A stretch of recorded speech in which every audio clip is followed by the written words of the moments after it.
प्रिय परम मम।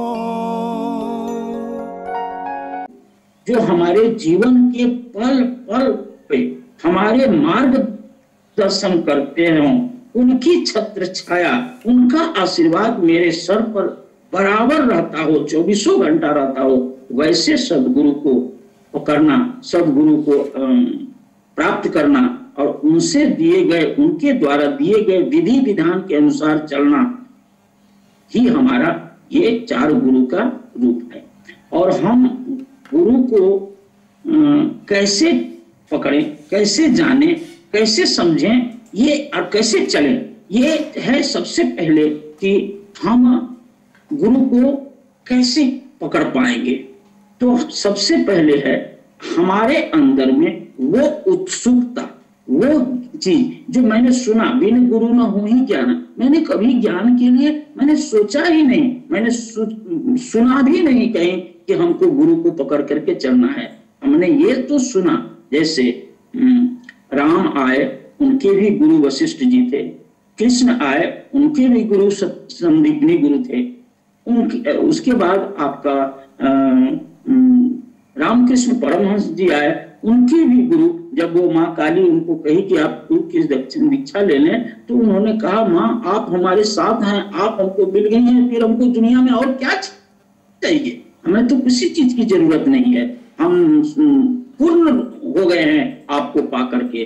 तो माँ काली ने उनको आशीर्वाद दिया कि नहीं, जब मैं तुम्हारे सामने रहती हूँ तो आप सुरक्षित अपने को समझते हैं, जब मैं चली जाती हूँ तो आप असुरक्षित समझते हैं, और यह असुरक्षा की जो भावना है वो दूर करने के लिए आपको गुरु को ग्रहण करना ही पड़ेगा। और तब उन्होंने गुरु ग्रहण किया था, उनके गुरु का नाम तोतारूपी था।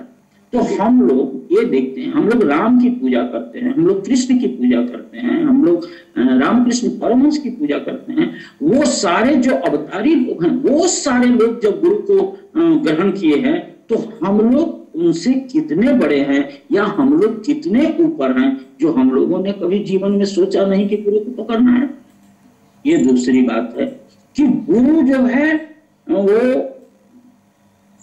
कहते हैं कि हम आपको गुरु पकड़ करके, हम हमारे सामने गुरु मिल भी जाते हैं तो भी हम उनको कभी तो ये है जानते नहीं, जान लेते हैं तो मानते नहीं, मान लेते हैं तो उनके अनुसार, उनके विधि विधान के अनुसार चलते नहीं। और हम लोग सब समय चाहते हैं कि गुरु जो हैं वो हमको अपनी दया बिखेरते रहे। बहुत सुंदर एक लाइन आया कि जब भी हम आपद विपद या कोई भी कष्ट दर्द में अगर हम होते हैं तो हम सबसे पहले ईश्वर की तरफ हाथ उठाकर कहते हैं, हे ईश्वर मुझ पर दया करो, हे ईश्वर मुझ पर कृपा करो। और वहां ईश्वर के से दया मांगने के पहले वो ईश्वर को तो जाने नहीं, वो तो गुरु को जाने नहीं, उन्होंने इष्ट को जाने नहीं, और उन्होंने एक अनजान सा हाथ जोड़ करके ईश्वर की तरफ आप हाथ उठा करके बोले। आपको वही है कि इष्ट को, गुरु को जाने, आपने मांगा किससे, आपने दया की भी किसके सामने रखा। तो वो कहते हैं कि पहले तो तुम जानो, मानो और चलो। तो वो क्या बोलते हैं, करो हो और पाओ। तो उस चीज की स्थिति हमारी है नहीं, हम लोग इसी अनभिज्ञता में चलते रहते हैं, भटकते रहते हैं। तो सर्वप्रथम हमको अपने जीवन में गुरु की है कि उनको जानना। गुरु कैसे है, तो वो एक जो होते हैं वो वही इष्ट है, वही स्वरूप है, वही ब्रह्मांड की रचना की सर्वे सर्वा सब कुछ, सभी देवी देवताओं को, सभी को लेकर के आज वो परिपूर्ण होकर के आविर्भाव होते हैं। उनमें सारे देवी देवताओं के गुण उनमें समाहित होता है। वो सब को लेकर के, पूर्वजों को लेकर के वो आते हैं। तो हमको पहले जानना है, जो अवतारी पुरुष होते हैं वो कोयले के खान में छिपे हुए हीरे के समान होते हैं, और उनको प्रेम के परिचालन से ही हम उद्भाषित कर सकते हैं, उनको जान सकते हैं, उनको पकड़ सकते हैं, चल सकते हैं। हाँ, एक बात है, उनको जानने के बाद, उनका विधि विधान को पाने के बाद उनके अनुसार से, उनकी चरण पूजा नहीं, उनका चलन पूजा करना है, उनके अनुसार से चलने की बात होती है। चलने पर एक लाइन है कि मोने माफिक भजले गुरु होवा मानुष होवे गुरु। हम लोग जीवन में अगर ये मेरा यहीं पर आकर के सर्वोत्तम मानव जीव सर्वोत्तम होने का यही परिचायक है कि हम अगर गुरु को ग्रहण करते हैं तो उनके विधि विधान के अनुसार अगर हम चलते हैं, दुनिया में कोई ऐसा जीव नहीं है जो गुरु को ग्रहण कर सके, कोई ऐसा जीव नहीं है जो अच्छे बुरे का भाव जान सके, वो कोई जीव ऐसा नहीं है जो ऊंच नीच छोटा बड़ा ऊपर नीचे ये सब चीज कुछ जानता हो। मनुष्य एक जो बनाए हैं वो एक बहुत सुंदर हमको लाइन पढ़ने को मिला कि मानव को भगवान ने बनाया ही क्यों, ये मानव का क्या है सबसे जो सर्वोत्तम आया, तो उसमें उन्होंने कहा कि मानव को तो मनुष्य भगवान ने सिर्फ और सिर्फ बनाया है सेवा करने के लिए, परोपकार करने के लिए, निस्वार्थ रहने के लिए। ऐसा कोई ऐसा जीव नहीं है जिसमें ये सारी चीजें उपलब्ध हों। एक मानव ही है जो गुरु को ग्रहण कर सकता है, मानव ही है। भगवान ने अपने जैसा इमेज लेकर करके हमको मनुष्य को बनाया, वो जैसे हैं वैसा बना करके भेजे कि तुम, वो मनुष्य को कहे कि तुम जाकर मेरी सेवा करना। और मनुष्यों ने क्या किया, वो जो है वो अपनी ही सेवा करने में लगे रहे, जैसे और सारे पशु पक्षी और बाघ भालू सियार गिद्ध जो भी कीड़ा मकोड़ा जो भी है सब अपने अपने स्वार्थ में वो जीवन को परिचालित करते हैं और उनका वो कर्तव्य भी है, उनको वही विधान के अनुसार जो ईश्वर ने भेजा उनको वही करना है। लेकिन हमें आपको जो मानव जन्म जो दिया तो उन्होंने एक विशिष्टता दिया, हमें वैशिष्टता हमारे अंदर दिया कि वो आप अच्छे और बुरे के फर्क कर सकते हो, आपके पास विवेक दिया और इस विवेक के माध्यम से हमें जीवन में अन्य जीवों से हम ऊपर हैं और हमें सोचने के लिए किए। वो उन्होंने दिया कि मानव जीवन, मानव जो है वो ईश्वर की चर्चा करेंगे, ईश्वर की सेवा करेंगे, उनकी बातें करेंगे। जैसे हम लोगों ने यह सौभाग्य मेरा था कि हम लोगों को सदगुरु मिले और सदगुरु को जैसे ही पकड़े दीक्षा लिए तो उसमें हमें सर्वप्रथम यही दीक्षा में जो गुण मिला कि जो पंचनीति है उनमें वो पंचनीति जाजन जाजन इष्टवृत्ति स्वस्थैनी और सदाचार, इसमें जो हमें यह मिला तो एक ही चीज हम समझ सके कि हमें जो दीक्षा मैंने लिया और जो मैं उससे उद्बुद्ध हुआ, उससे जो मैंने लाभ प्राप्त किया, उसमें जो मेरा मानव जीवन का जो उद्धार हुआ, यही दीक्षा तुम औरों को भी दिलाने की कोशिश करो। ठाकुर से युक्त करने का, ठाकुर जो से का दीक्षा लेने का हम जो पाए हैं वो तुम लोग भी पालो, यही भाव लेकर के हमको जीवन में चलना है। इसीलिए हमें मानव जीवन में ईश्वर ने भेजा है। हम लोग ही ऐसे मानव ही है जो निस्वार्थ हो सकता है, मानव ही है जो परोपकार कर सकता है, मानव ही है जो अच्छे और बुरे का निर्णय कर सकता है। एक मानव में ही ईश्वर ने सारे जीवों को समाहित कर दिया, सारे जीव मानव में समाहित हैं। मनुष्य के जैसा मनुष्य इंसान नहीं, अब मनुष्य के जैसा कोई माने मनुष्य के जैसा कोई मानव नहीं, अब मनुष्य के जैसा कोई दानव नहीं। हमारे अंदर में मानव और दानव, अच्छा और बुरा, बड़ा और छोटा, सारी चीजें मेरे अंदर में समाहित है। जरूरत है उसको जागृत करने का। आप उसे मानवता की जागृति करते हैं कि आप उसमें दानवता की जागृति करते हैं। और यह सब जागृति करने के लिए हमारे जीवन में अगर आप इष्ट को ना पकड़ सके तो आपके बगल में अनिष्ट बैठा हुआ है, उसको पकड़ने की जरूरत नहीं है, वो पकड़ लेता है।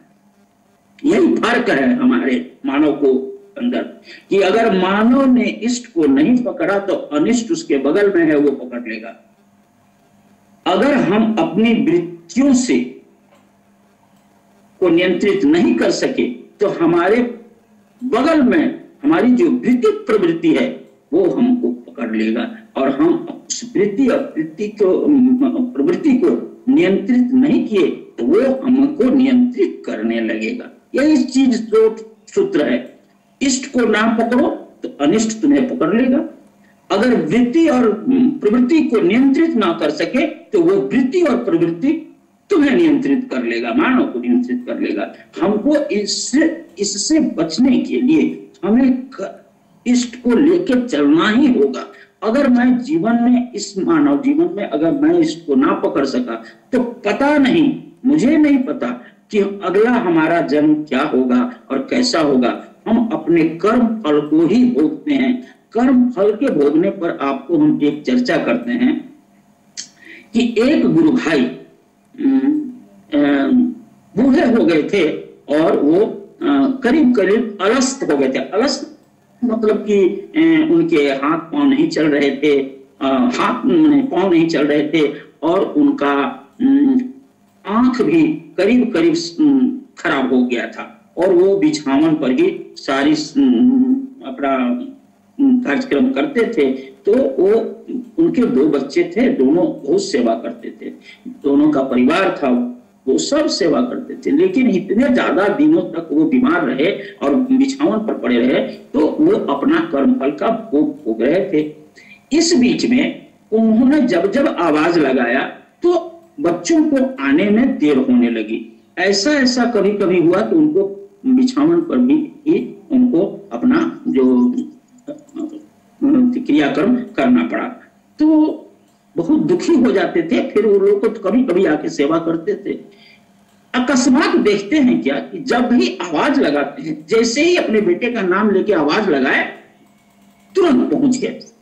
उसके बाद वो उनको तो आंख था नहीं, वो देखे कि अकस्मात ये चेंजिंग हो गया तो वो सेवा करने लगे, सेवा लेने लगे। और जब जब बुलाए, कभी पानी के लिए, कभी खाने के लिए, कभी उठाने के लिए, कभी पर पैखाना पेशाब के लिए, तो वो मिनटों नहीं लगता था, तुरंत हाजिर। और बहुत सुंदर सेवा, इतना सुंदर सेवा कि वो गदगद हो गए थे। उनको मन में शंका हो गया कि भाई मैं जब जब बुलाता था आता नहीं था, इतना देर करता था, आजकल इतना तुरंत मैं बोला नहीं कि पहुंच जाता है, ऐसी सेवा भाव कहां से जग गया। उनको थोड़ा शंका हुआ। उसके बाद वो कुछ बोले, जब भी बोले थे ये कुछ सेवा करते थे, कुछ बोलते नहीं, तो बोलने नहीं से तो उनको शंका हो गया। वो ठाकुर के शिष्य थे और बहुत सेवा उन्होंने ठाकुर की थी, तो उनको शंका हुआ कि कहीं ऐसा तो नहीं कि क्या है। तो वो एक दिन क्या किए कि जब वो सेवा कर रहे थे, उनके शरीर पर वो सहला रहे थे, तो उन्होंने उनका हाथ पकड़ लिया। उनका हाथ काम करता था, हाथ पकड़ा तो देखा कि हाथ पकड़ने पर एकदम रोवा, मतलब कि क्या कहते हैं, मुलायम, इतना मुलायम हाथ उन्होंने जीवन में कभी किसी का नहीं देखा था, इतना अच्छा महसूस नहीं किया था। तो उनको शंका जो था वो पूरा परिपूर्ण हो गया और बोले कि बताओ तो तुम कौन हो। बहुत पूछे, वो नहीं बताए तो उन्होंने कहा मैं जानता हूं तुम ठाकुर हो।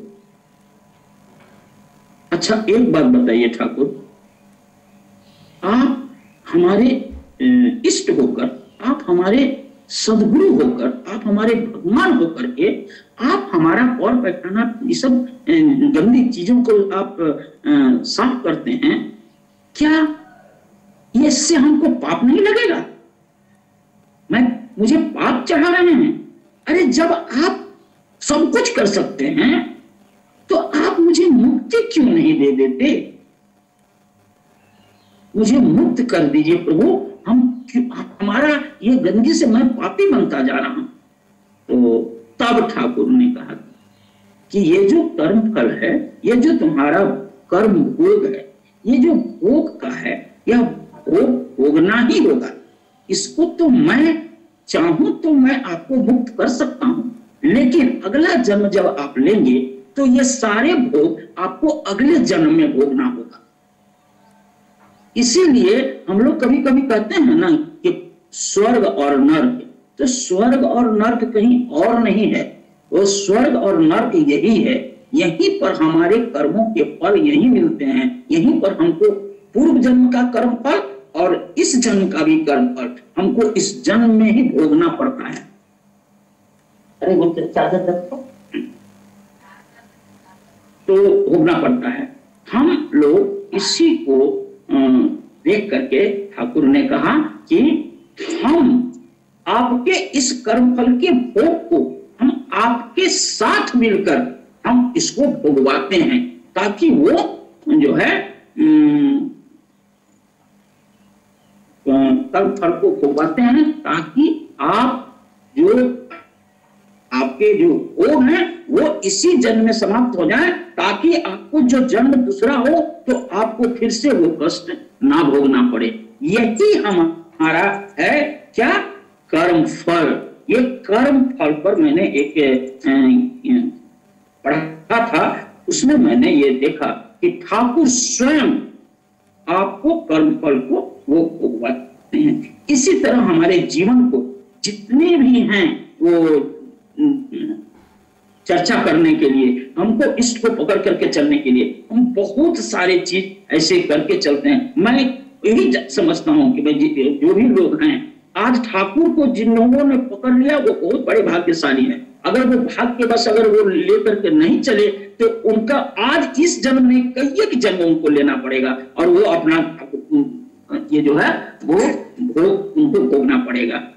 और हम लोग अपने इस जीवन में बहुत ही भाग्यशाली हैं जो हम लोग ठाकुर को पकड़ सके। मुझे कभी दुख नहीं होता, कभी खुशी नहीं होती।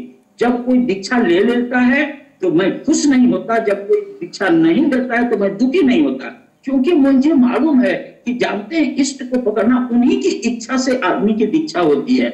हम लोगों का काम है जाजन करना, लेकिन दीक्षा होना और ना होना वो सब हमारे गुरु जी और ठाकुर जी के ऊपर निर्भर करता है, हमारे कर्म फल पर निर्भर करता है। इसलिए हमारा कर्तव्य इतना ही है कि हम अपने जजन जाजन इष्टवृत्ति स्वसैनी सदाचार को लेकर के चलें और सारे लोगों को दीक्षा के लिए उद्बुद्ध करें। एक बार हम पूजनीय आचार्य वर्तमान आचार्य देव का एक वीडियो ऐसे ही खोले तो उनमें सबसे पहला ही लाइन लिया देखा कि वो बोल रहे हैं, क्या आपने कभी खड़े होकर के रोड पर कभी आपने कहा कि हाँ आप ठाकुर के शिष्य हैं?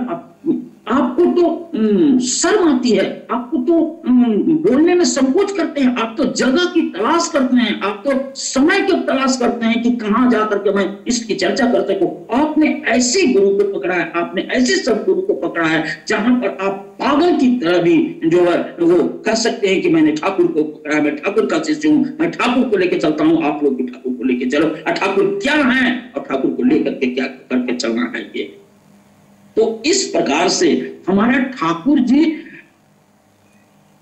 को पकड़ के हमने जो पकड़ा तो हम क्या पकड़े हैं ये चीज तो हमारा ही जजन और जाजन के माध्यम से हम जान सकेंगे कि हमारे जैसे ही इसी बात पर आता है कि ठाकुर जी हमको बता दीजिएगा सागरदा कि कितने बजे तक हम बोले तो। हाँ दादा, जय गुरु दादा, और 2-3 मिनट में खत्म कर देते हैं। हाँ ठीक है, आप 2-3 मिनट में समाप्त करते हैं। एक और चर्चा हो रहा था कि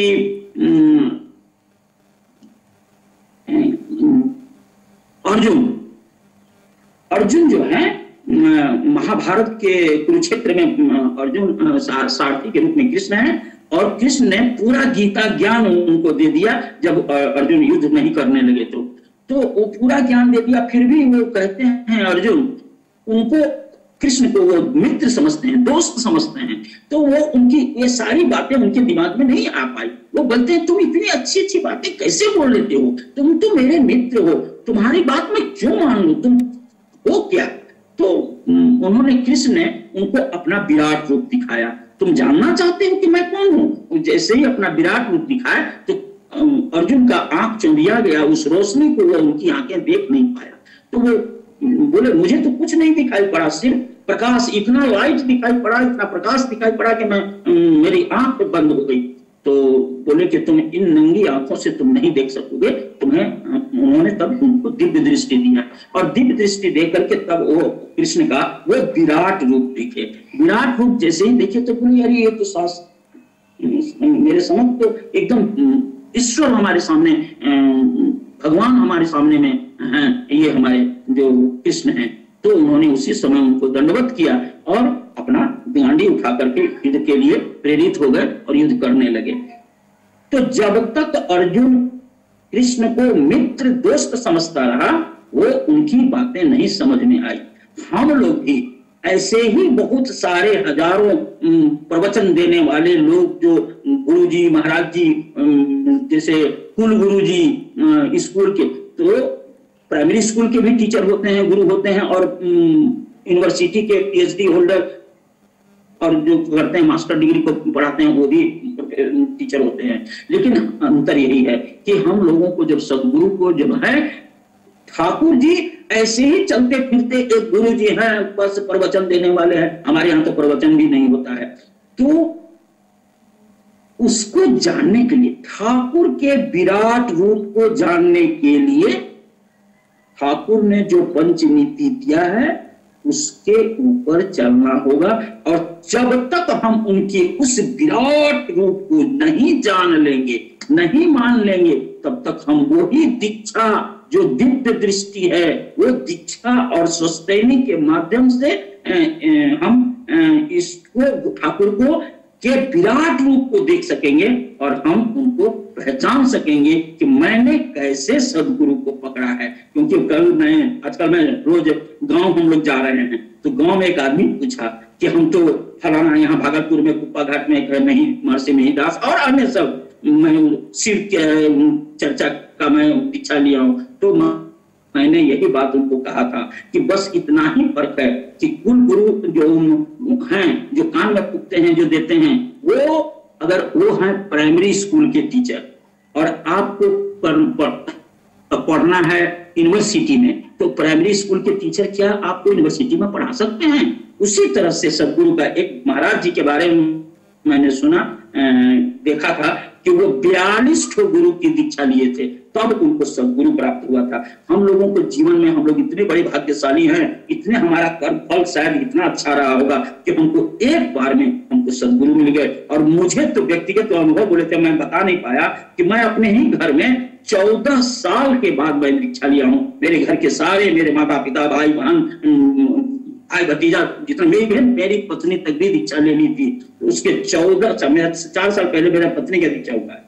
तो 14 साल के बाद मैं दीक्षा लिया था। एक लाइन, दादा 1 मिनट शायद बढ़ जाए, तो मैं दीक्षा लिया था सिर्फ एक लाइन पर। एक ठाकुर जी की शतवार्षिकी हो रही थी और मेरी नौकरी यहीं लग गई थी। मैं जब गया वहां भाई से मिलने, तो वो एक आदमी हमारे भाई को बोल रहा था, बैठकी थी, कि जानते हैं कि हमको एक आदमी जो गुरु भाई है, उस 7 साल तक ठाकुर जी का हमको जाजन किया, लेकिन उनको दीक्षा दिला नहीं पाया। हमको तो रामकृष्ण परमहंस पूरे माथे में भरे हुए थे, ठाकुर को घुसने का जगह नहीं था।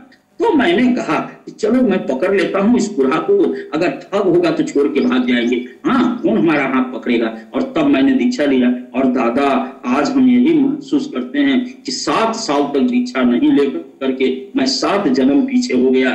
तब तक मैं भी गिनती लगा कि मेरे पिताजी 73 में दीक्षा लिए थे, तो जोड़े तो 87 था, 14वां साल जा रहा था। हम तो ये बुढ़ा आज के समय में कहता है मैं 7 जन्म कुछ पीछे हो गया। मैं तो 14 जन्म पीछे तो हो चुका हूँ। आई नेवर लाइक टू से सॉरी। मैं लोग यूं ही उठे और मैं अपने दादा को कहा, भैया को, वो भी SPR हैं राजकुमार सिंह, तो मैंने कहा कि दादा हम दीक्षा लेंगे। 14 साल से सारे लोग कहते थे कि दीक्षा ले लो, मैं नहीं ले रहा था। और एक लाइन, इसी को कहता हूं मैं, कि 1 मिनट का भी अगर आप जाजन सुन लेते हैं तो आपके जीवन को परिवर्तित कर सकता है। मैंने ये कोई जाजन मैं जानता ही नहीं था, तो मैं सिर्फ वो आदमी की बात सुन ली। अपने भाई से मिलने के समय मैं ठाकुर से मिलने नहीं गया था, और मेरी उसी लाइन ने उस 7 जन्म पीछे के और मेरा 14 जन्म पीछे होने का जो सर्कमस्टांसेस बना, मैं उसी समय में अपना दीक्षा लिया। और उसी समय खोजा गया कि इसकी पत्नी किससे दीक्षा ली है। अगर आप श्री हमारे श्रद्धेय राम बसावन सिंह थे, हमारी पत्नी के दीक्षा दिए थे, तो हम उनको खोज करके मेरा सत्संग में उसी दिन, 17 की जिस दिन मनाई जा रही थी सत्संग में, उस दिन मेरा दीक्षा हुआ। जय गुरु।